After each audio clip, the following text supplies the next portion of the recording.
നടുവിലും മൂക്കലും തോന്നും. എന്താ ഞാൻ ജീവിച്ചൊരു കാര്യം? കാരണം എന്താ, നാളത്തെ ഞങ്ങളുടെ നാടിന്റെ രാജാവ് രാജ്ഞിയും പോയ സ്ഥലത്ത് ഞാൻ എന്തിനാ ജീവിക്കുന്നത്? അയാൾ തൂങ്ങിയ ശേഷം ഓഫീസ് ടൈമായി. അപ്പൊ ഏകദേശം 9 മണിക്കാകുമ്പോൾ പള്ളിക്കൂടത്തിലെ പോകുന്ന അധ്യാപകന്മാരുണ്ടാവും. അതിലൊരു അധ്യാപകൻ കവി അതിലൂടെ നടന്നു പോവാണ്. അപ്പൊ അദ്ദേഹം നോക്കിയപ്പോ ഏകദേശം പിക്ചർ വരെ മനസ്സിലായി, സംഗതി കൂടി. എന്താണ് ഇയാൾ നടുത്തോനും മനസ്സിലായി. അപ്പൊ അവിടെ മൂപ്പരവിടെ കൈക്കട്ട കൊണ്ട് ചുമരിൽ ഒരു കവിതയെ, ഈ കവിതയാണ് പോയത്. കവിതയിൽ ഇങ്ങനെയാണ്: മന്നവൻ മതി മറന്ന് തൂങ്ങി. മന്നവൻ രാജാവ് മതി മറന്ന് തൂങ്ങി, ബുദ്ധി മറന്നിട്ടാണ് എന്ത് ചെയ്ത് തൂങ്ങിയത്. മഹതിയോ ഗതിയോർത്ത് തൂങ്ങി. മഹതി അതായത് ഈ രാജകുമാരി എന്താണ്, അവളെ ഗതി ഇങ്ങനെ ജീവിച്ചിരിക്കാൻ എന്നും തൂങ്ങി. പക്ഷെ 3ാമത്തെ വരിയാണ് എന്നോട് ചോദിക്കാനുള്ളത്: എരപ്പാളി നീ എന്തിനു തൂങ്ങി എന്ന് പറഞ്ഞതുപോലെ ഈ 3ാമത്തെ തൂങ്ങിയത് എന്താണ് ആർക്കും മനസ്സിലായില്ല. കവിക്കും എന്ത് പറഞ്ഞ പോലെ ഈ ഹാളിൽ വന്ന ഓരോരുത്തരും നിങ്ങൾ എന്തിനാ വന്നെന്ന് ഓർമ്മിക്കണം. ഇല്ലാന്നുണ്ടെങ്കിൽ ഈ ലൈഫ് എത്തില്ല. അതുകൊണ്ട്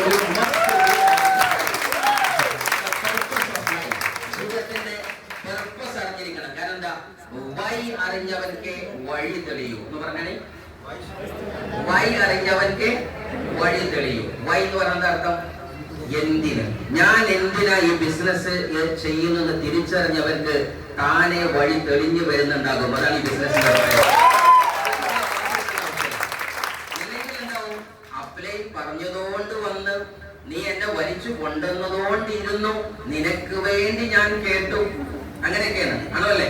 കുറെ ആൾക്കാർ അങ്ങനെയാണെന്ന് തോന്നുന്നുണ്ട്, ഇങ്ങനെ കുത്തുന്നുണ്ട്. ഞാൻ പറഞ്ഞാൽ മനസ്സിലായില്ല, ഇതാണ് പോയിന്റ് എന്ന് പറയുന്നത്. ഓക്കെ, ഈ പോയിന്റുകൾക്ക് ഒരുപാട് ആളെ കൊടുത്തുകൂടായിരുന്നു. എനിവേ, ഞാൻ പറഞ്ഞു വരുന്ന പോയിന്റ് എന്താണെന്ന് വെച്ചാൽ ഇങ്ങനെയുണ്ട്. ആർക്കൊക്കെയോ വേണ്ടി ഓർഗാനിക്കാന്ന് പറയും മലപ്പുറം ഭാഷയിൽ.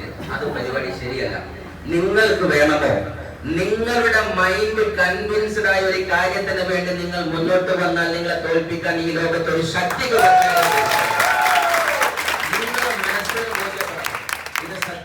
എന്നുള്ളത് ആ നാട്ടിൽ പറഞ്ഞിട്ടല്ല വേണ്ടത്. നിങ്ങൾ എപ്പോഴും തിരിച്ചറിയുക, ഇത് ആരൊക്കെ എതിർത്താലും 176 രാജ്യത്തിന്റെ ഗവൺമെന്റ് പ്രൊഫഷണൽസും ഇക്കണോമിക്കൽ സയന്റിസ്റ്റും അടിവരയിട്ട് അസന്നിഗ്ധമായി പറഞ്ഞു, ഇനി വരാൻ പോകുന്ന നൂറ്റാണ്ടിന്റെ കോടിപതികളെ തീർത്തെടുക്കുന്ന ഇൻഡസ്ട്രിയുടെ പേര് ഡയറക്ട് സെല്ലിംഗ് ഇൻഡസ്ട്രി.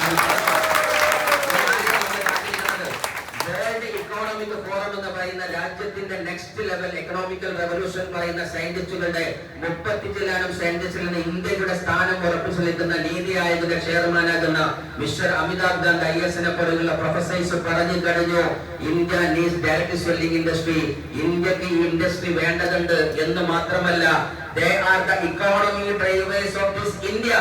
ഈ ഇന്ത്യയുടെ എക്കോണമിയുടെ ഡ്രൈവിംഗ് സീറ്റിൽ ഇരിക്കുന്ന ആളുടെ പേര് ഡയറക്ട് സെല്ലേഴ്സ് ആണ് എന്ന് പറയുന്നത്. ആളുകൾ അത്രയും പവറുള്ള സീറ്റാ. നിങ്ങൾ ഇരുന്നിരിക്കുന്ന ഈ എന്താ പറയാ മണ്ണാർക്കാടിന്റെ GTS ഹാളിലെ സീറ്റ് അല്ല ഇത്. നാളെ കോടിക്കണക്കിന് ജനങ്ങൾ പ്രാർത്ഥിച്ചു നോമ്പ് നോക്കിയിരുന്ന് കണ്ണീരോടെ പ്രാർത്ഥിച്ചതിന്റെ ഉത്തരമായി അവന്റെ സ്വപ്നം പൂർത്തീകരിക്കാൻ ജന്മം കൊണ്ട വ്യക്തികളാണ്. അതിന് വേണ്ടത് വേറെ ലെവൽ തിങ്കിങ് ആണ്. നമ്മൾ എപ്പോഴും മനസ്സിലാക്കുക, ചന്ദനം ചാരിയാൽ, ചാണകം ചാരിയാൽ, മുബീനെ ചാരിയാൽ മുബീന് മണക്കും, NTC ഇടം ചാരിയാൽ NTC മണക്കും, സീലിംഗ് അച്ചീവറെ ചാരിയാൽ സീലിംഗ് അച്ചീവറെ മണക്കുന്നുണ്ടാകും. നമ്മൾ ആരുമായി ചാരുന്നുള്ളത് നമ്മുടെ വിധി നിർണ്ണയിക്കുന്നുണ്ടാകും. അതുകൊണ്ട് ഇവിടെ മനസ്സിലാക്കേണ്ട പോയിന്റാണത്. സോ എനിഹൗ, ഈ ഇൻഡസ്ട്രി തുടങ്ങിയത് ആദ്യം പാർട്ട് ടൈമർ ആയിട്ടായിരുന്നു. പാർട്ട് ടൈമർ എന്ന് പറഞ്ഞാൽ ഓൾമോസ്റ്റ് നല്ല ടീച്ചിങ് കരിയറിലും ട്രെയിനിങ് കരിയറിലും ഓൾ ഓവർ ഇന്ത്യയിൽ തന്നെ പല ഭാഷകളിൽ, പല ദേശങ്ങളിൽ, പല വിദ്യാഭ്യാസ പ്രൊജക്ടിന്റെയും നാഷണൽ തലത്തിൽ വർക്ക് ചെയ്യുന്ന കാരണത്താൽ ഈ ഇൻഡസ്ട്രിയിൽ നമ്മൾ ആദ്യം വരുന്ന സമയത്ത് നമുക്ക് ആദ്യം തന്നെ എന്തുണ്ടായിരിക്കും, ഞാൻ ഭയങ്കര സംഭവമാണ്, ആണോ അല്ലേ? അങ്ങനെ കേട്ട കുറെ ആൾക്കാരുണ്ടാവും.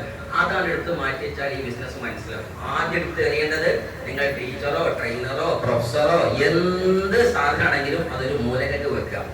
ഇല്ലെങ്കിൽ ഇൻഡസ്ട്രി തിരിയില്ല. നമ്മൾ തന്നെ സംഭവം തോന്നിയാൽ തീർന്നു ജീവിതം, ആണോ അല്ലേ? നമ്മളൊന്നുമല്ല. അത് തീരണമെങ്കിൽ ലോകം ഒന്ന് കറങ്ങിയാൽ മതി, മീൻസ് ഒരു യാത്ര നടത്തിയാൽ മതി. സോ എനിഹോ, ഇൻഡസ്ട്രി വന്ന സമയത്ത്, ഈ ടീച്ചിങ് കരിയറിൽ വന്ന സമയത്ത് ഞാൻ ഭയങ്കര ചോദ്യകർത്താവായിരുന്നു. അപ്പോൾ വന്ന സമയത്തിന് ആദ്യം ചോദിച്ചു, കബിയുടെ ചെയർമാന്റെ പേര് പറയും, R&D ഡിപ്പാർട്ട്മെന്റിന്റെ പേര് പറയും. ഞാൻ ചോദ്യകർത്താവായിട്ട് ഇങ്ങനെ വരാം. ഞാൻ പ്രൊഫസറായിട്ട് ജോയിൻ ചെയ്തതാണ്, ഒന്ന് മൈലേജ് ജോയിനിങ്. അപ്പൊ ആ സമയത്ത് എന്റെ മുമ്പിൽ നിൽക്കുന്ന ലീഡർമാര് പറയും, ഇതുവരെ ആരും ചോദിക്കണില്ല, എന്തൊക്കെ ചോദ്യം.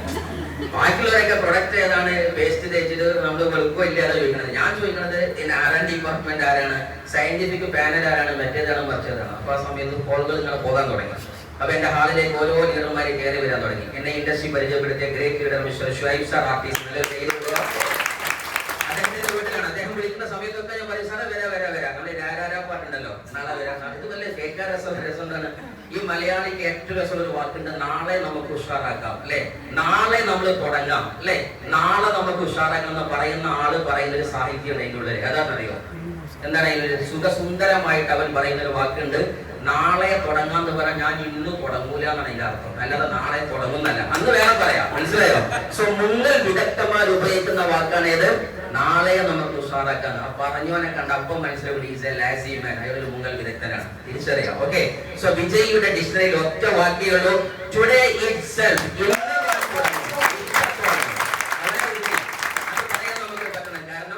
സമയം, time and journey will not wait for anyone. സമയം ആരെയും കാത്തു നിൽക്കില്ല. നാളെയെ കുറിച്ച് ആർക്കാ ഗ്യാരണ്ടി ഉള്ളത്? ഉണ്ടോ? ഇന്ന് എന്ത് ചെയ്യാൻ പറ്റും തന്റെ കുടുംബത്തിന്? ഇന്ന് ഞാനില്ലാതായാൽ എന്റെ കുടുംബം എന്താകുമെന്ന് ചിന്തിക്കാൻ ഇപ്പൊ പറ്റണം. കാരണം നെക്സ്റ്റ് മൊമെന്റ് പ്രഡിക്റ്റബിൾ അല്ല. ക്ലിയർ? സോ എനിഹൗ ഞാനും കുറെ തട്ടിവിട്ടു. ഞാൻ പിന്നെ വരാം അങ്ങനെ ലാസ്റ്റ് ഒരു ദിവസം കുടുങ്ങി. നമ്മൾ പറഞ്ഞ ഭാഷ ഏതാണ്? കുടുങ്ങി അല്ലെ? പെട്ടു എന്ന് പറയും അല്ലെ? നിങ്ങളോട് ചോദിക്കാനുള്ള ആരെങ്കിലും പെട്ടോന്ന് അഭിമാനത്തോടെ പറഞ്ഞോ? നീയും പോയി പെട്ടോന്ന് ചോദിച്ചാൽ സാറേ പെട്ടു, ഒരു വട്ടല്ല 3 വട്ടം പെട്ടു എന്ന് പറഞ്ഞോ?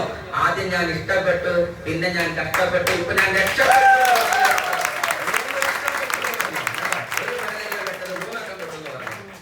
ഞാനായിരുന്നു സംസാരിച്ചു. അപ്പൊ നമ്മുടെ ഓരോ ലീഡർമാര് കയറി വന്നു. ഞാൻ ചെയർമാന്റെ പേരൊക്കെ ചോദിച്ചപ്പോ നമ്മൾ ഇപ്പൊ ഇവിടുന്ന് ഇറങ്ങിപ്പോയ ഷെരീഫിന് അദ്ദേഹം കയറി വന്നു. മിസ്റ്റർ റഫീഖ് സാർ, നല്ലൊരു ധൈര്യമില്ല. അദ്ദേഹം പറഞ്ഞു, അങ്ങനെ ലാസ്റ്റ് അദ്ദേഹം ഒരു പേരൊക്കെ പറഞ്ഞു. ഞാൻ ഇപ്പോഴും ചിന്തിക്കും, അന്ന് ഞാൻ എന്ത് പൊട്ടത്തിലാ ചോദിച്ചത്. കാരണം അദ്ദേഹം പ്രവീൺ ചന്ദ് എന്നുള്ള പേരൊക്കെ പറഞ്ഞു കാണും. പക്ഷെ എന്നെ സംബന്ധിച്ചിടത്തോളം ജോൺ മൂസ പിടുക്കോക്ക് എന്ന് പറഞ്ഞാലും എനിക്കറിയില്ലോ അങ്ങനത്തെ ഒരാൾ ഇതിന് ചെയർമാനാണോ. ഞാൻ പറഞ്ഞ മനസ്സിലായോ? അന്ന് ചോദിച്ച പൊട്ടത്തിൽ ഇപ്പോഴാണ് ഇരുന്നത്. അതുകൊണ്ട് ഞാൻ പറയണ വെറുതെ ഒന്ന് ചോദിച്ചു നിൽക്കണ്ട, വേഗം തുടങ്ങിക്കൊള്ളി പരിപാടി. ചോദിച്ച സമയം കാരണം അന്ന് അവരെന്തൊക്കെയോ പേര് പറഞ്ഞു. ഞാൻ ഓക്കെ എന്ന് പറഞ്ഞു. എനിക്ക് എന്ത് ഓക്കെ സീക്കെ ഞാൻ പ്രവീചന്ദ്രന്റെ ക്ലാസ്മേറ്റ് ഒന്നുമല്ലോ, ഇയാൾക്ക് തുടങ്ങിയോന്ന് അറിയാൻ. എനിഹൗ ചോദ്യത്തിലൊക്കെ ഉത്തരങ്ങൾ കിട്ടി. അത് വെച്ച് അങ്ങനെ മുന്നോട്ട് പോയി. ആ സമയത്ത് നമുക്ക് ഒരുപാട് സുമോഹന വാഗ്ദാനങ്ങളുമായിട്ട് പല സന്ദർഭങ്ങളും വരും. ഞാൻ ഇന്നും ഓർക്കുന്ന രസകരമായ ഒരു സീനുണ്ട്. ഈ ബിസിനസ്സിൽ വന്ന സമയത്ത് എന്റെ മറ്റൊരു NTC ലീഡറാണ് അൽതാഫ് സാർ, അദ്ദേഹം നല്ലൊരു കയ്യിൽ കൊടുക്കാം. അപ്പോ ആ വ്യക്തി സീലിംഗ് അടിക്കുന്നതുമായി ബന്ധപ്പെട്ട ഓട്ടപ്പാച്ചിലുള്ള സമയത്തൊക്കെ ഞാൻ നേരെ കയറി വരുന്നത്. അപ്പോ ആ സമയത്ത് അദ്ദേഹത്തിന്റെ സീലിംഗ് കഴിഞ്ഞു. മലബാറിലെ ആദ്യത്തെ, മലപ്പുറം ജില്ലയിലെ ആദ്യത്തെ സീലിംഗ് അച്ചീവ്മെന്റ് കഴിഞ്ഞതിന് ശേഷം അദ്ദേഹത്തിന്റെ ഒരു രസകരമായ രൂപത്തിൽ സീറ്റിംഗ് നടത്തുമ്പോൾ എന്റെ താഴെയുള്ള അസോസിയേറ്റഡ് ആകുന്ന എന്റെ കൂട്ടുകാരന്റെ കൂട്ടുകാരായിരുന്ന 4ാമത്തെ 5ാമത്തെ ലെയറിൽ ഒരു വ്യക്തി വന്നിട്ടുണ്ടായിരുന്നു. ആ വ്യക്തി ആദ്യം ചോദിച്ചു, കമ്പനി കൊടുക്കുന്ന ഹയസ്റ്റ് എമൗണ്ട് എത്രയാണ്? 2,10,000. ഓക്കെ, അപ്പൊ അദ്ദേഹം അന്വേഷണം തുടങ്ങാണ്. ഇവിടെ ആരാണ് ഈ അടുത്ത കാലത്ത് സീലിംഗ് അടിച്ചെന്ന് കേട്ടല്ലോ, ആരാണ്? എന്നോട് ചോദിച്ചു, നിങ്ങളാണോ അൽത്താഫ്? അല്ല, ഞാൻ ഇസ്മായിൽ. അൽത്താഫാണ്. അൽത്താഫ് സാറേ നിങ്ങളാണോ സീലിംഗ് അടിച്ചത്? അതെ, ഞാൻ തന്നെയാണ്. എനിക്ക് ഭയങ്കര ത്രില്ലായി, കാരണം എന്റെ താഴത്തുള്ള ലീഡറാണ് അല്ലേ. നമ്മൾ ഭയങ്കര ഉഷാറടിച്ച ആൾക്കാരെ കാണാറുണ്ട്. പണ്ട് മുമ്പ് എനിക്ക് ബ്രെഡ് തന്ന സമയത്ത് ആ ബ്രെഡ് ഞാൻ മടക്കിയിട്ട് ചായ ഇട്ട് നോക്കിയ സമയത്ത് ക്ലാസ് കാലി. അപ്പൊ എന്നെക്കാട്ടിയും ക്ലാസ്സിനെക്കാട്ടിയും ദാഹം ബ്രെഡിനാണ്. അപ്പൊ എന്റെ ഉമ്മ പറഞ്ഞു, ഇത് അൽത്താഫിനെക്കാട്ടിയും വലിയ ലീഡർ അപ്പൊ വന്നിരുന്നത്. അപ്പൊ അവൻ വന്നിട്ടാണ് ചോദിക്കാണ്, സാറ് 7 മാസം കൊണ്ടോ 10 മാസം കൊണ്ടല്ലേ അടിച്ചത്? ഓക്കെ, ഇത് 7 മാസം കൊണ്ട് അടിച്ചാൽ കമ്പനി തരുമോ? വല്ല ക്രൈറ്റീരിയ ഉണ്ടോ? ജോയിൻ ചെയ്ത് 5 മാസം കഴിഞ്ഞ് പ്രൊഫഷണൽ പീരീഡ് ഒക്കെ ഉണ്ടാവുമല്ലോ, അങ്ങനെ വല്ലതുള്ളൂ? നോ, അങ്ങനത്തെ പ്രശ്നമില്ല. ഏതാഴ്ചയാണോ 17 ലക്ഷം 2 പെയർ മാച്ച് കറക്റ്റ് ആയിട്ട് വരുന്നത്, ആ ആഴ്ച 2/10 നിങ്ങൾക്ക് ഉറപ്പാണ് എന്ന് പറഞ്ഞു. ഓക്കെ, സന്തോഷം. പ്രൊഡക്റ്റ് ഉണ്ടാവും. ഞാൻ എന്റെ ഉള്ളിലിങ്ങനെ ലഡു മാത്രല്ല, ലഡു, ജിലേബി, കേക്ക്, മടക്കൊരു ഫേമസ് ബേക്കറി മാഗിന്റെ ഉള്ളിൽ പൊട്ടാണ്. കാരണം എന്താ? ഞാൻ ജോയിനിങ് വിത്ത് സീലിംഗ് ആണ്. എനിക്ക് മനസ്സിലാക്കണം, ശരി അതല്ല. എന്റെ കൂടെ ഞാൻ ഇൻകം പ്ലാൻ പഠിക്കാൻ അങ്ങനെ ചവിട്ടി കുലുങ്ങി നിൽക്കുകയാണ്. ഞാൻ ഒറ്റയടിക്ക് രക്ഷപ്പെടുന്നു പോകാൻ ഞാൻ ആ പ്രിയയിൽ ഇങ്ങനെ നിൽക്കണം. അങ്ങനെ ഇപ്പൊ എല്ലാ ചോദ്യങ്ങളും ചോദിച്ചു. ഞാനിങ്ങനെ പുറത്തൊക്കെ തട്ടി കൊടുക്കുന്നുണ്ട്, കാരണം നമ്മളെ മുത്ത് മുതലാണ് ഈ സാധനം. എന്നാലും ശരി, ഞാൻ ലാസ്റ്റ് അദ്ദേഹത്തിന് പെട്ടെന്ന് മീറ്റിംഗ് തുടങ്ങാൻ അൽത്താഫ് സാറും റഫീഖ് സാറൊക്കെ പറഞ്ഞു, വരി എല്ലാവരും മീറ്റിംഗ് തുടങ്ങാൻ, ഇങ്ങനെ ലീഡർഷിപ്പിന്റെ മീറ്റിംഗ് ഇരുന്നോളെന്ന് പറഞ്ഞു. അപ്പോഴാണ് ഈ പെട്ടെന്ന് പെട്ടെന്ന് മൂത്രയിക്കാൻ പോയി.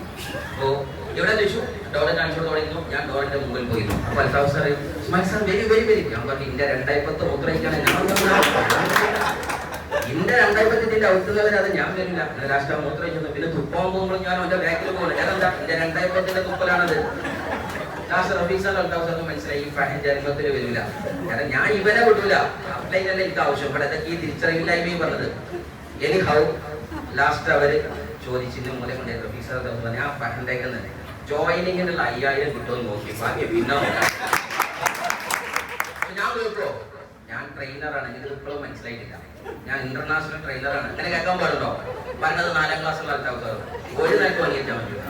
അപ്പൊ എന്തായാലും ശരി, ഇത് കേട്ട സമയത്ത് ഞാൻ ഇന്ന് പറയുന്നു, ആ പഹൻ അന്ന് പോയതാണ്, ഇന്ന് വരെ വന്നിട്ടില്ല. അവൻ അന്ന് പോയതാ. ഇതേപോലെ നിങ്ങൾ ഈ ബിസിനസ്സിൽ വരുന്ന സമയത്ത് നമുക്ക് ഒരുപാട് ആൾക്കാർ വരും.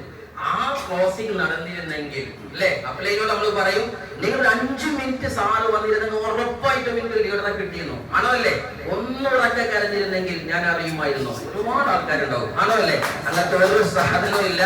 ലീഡർ ഏത് സമയത്ത് നിങ്ങളെടുത്ത് വന്നോ അത് ബെസ്റ്റ് ടൈമാണ്. വരേണ്ടവൻ ഒരിക്കലും വരാതിരിക്കില്ല, വന്നാൽ പ്രയാസമാകുന്നവന് ദൈവം നിങ്ങൾക്ക് തരില്ല. അതുകൊണ്ട് എല്ലാം നല്ലതിന് സംഭവിക്കുന്നു വിശ്വസിച്ചാൽ, ഇവൾ പോയാൽ ശരിയാവുന്ന ഒരു സാധനം ഇതിനകത്തില്ല. ഒരുപാട് മുഹൂർത്തങ്ങൾ അങ്ങനെ വന്നിട്ടുണ്ട്. ഇൻഡസ്ട്രിയിൽ ഒരുപാട് പരിഹാസങ്ങൾ കേട്ടിട്ടുണ്ട്. ഈ എന്താ പറയാ, കുടുംബപരമായിട്ട്. ഫോർ എക്സാമ്പിൾ, ഞാൻ ഈ വിദ്യാഭ്യാസ മേഖലയിൽ വർക്ക് ചെയ്യുന്ന സമയത്ത് റെപ്യൂട്ടേഷൻ നന്നായിട്ടുണ്ടായിരിക്കും. Maybe out of Kerala ഒക്കെ പോകുന്ന സമയത്ത് ഈ സീനൊക്കെ പോലെ തന്നെ ആയിരക്കണക്കിന് ആളുകളെ നടുകൂടി, റെഡ് കാർപ്പറ്റിന്റെ നടുകൂടി ഇങ്ങനെ പൂക്കളൊക്കെ വിതറി ഇങ്ങനെ പോകുന്ന വീഡിയോ ഇങ്ങനെ സെറ്റായി നിൽക്കുന്ന സമയത്താണ് പിറ്റേന്ന് കുടുംബത്തിലേക്ക്, നമ്മൾ കല്യാണം കഴിഞ്ഞ സമയത്താണ് ഞാനിത് അസോസിയേറ്റ് ചെയ്യുന്നത്. 1ാമത്തെ സന്തതി ആ സമയത്താണ്. അപ്പോ എന്താ പറയാ, ഞാൻ നേരെ വൈഫ് ഹൗസിലേക്ക് പിന്നെ ചെല്ലുന്നത് വലത് കയ്യിൽ സോപ്പ്, ഇടത് കയ്യിൽ പേസ്റ്റ്. ഈ വരവാണ്. ഇത് കണ്ടിട്ട് വീടിനകത്ത് ബദറോട് സന്തക്കൊരു എല്ലാ ഹുനയും അടക്കമുള്ള യുദ്ധങ്ങളൊക്കെ വരണ്ടാവും നടക്കുന്നുണ്ട്. കാരണം എന്താ, എന്റെ വൈഫിനോട് ചോദിക്കുകയാണ് എന്തു പറ്റി ഇസ്മായിലിന്.